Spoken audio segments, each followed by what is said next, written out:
Paano ka napunta ng Metro Manila? Actually, Sir Will, 16 kami magkapatid. Nangarap kaming makarating na Maynila. 16 kayo? Magkakamukha ba kayo? Ako lang po may itsura.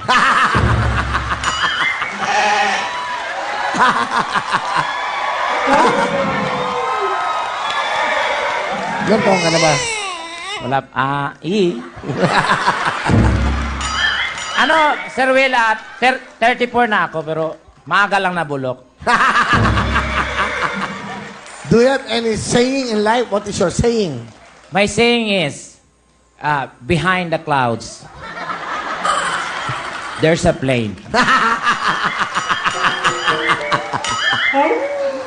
Ba't tumatawa kayo? Kasi meron tanong eh. Pakunan mo nga direct. Ayun, napakita mo nga, Cecil. Mayan. Ayan ang tanong. Tanongin mo sarili mo. May boyfriend ba ako? Hindi, ang totoo, Sir Will,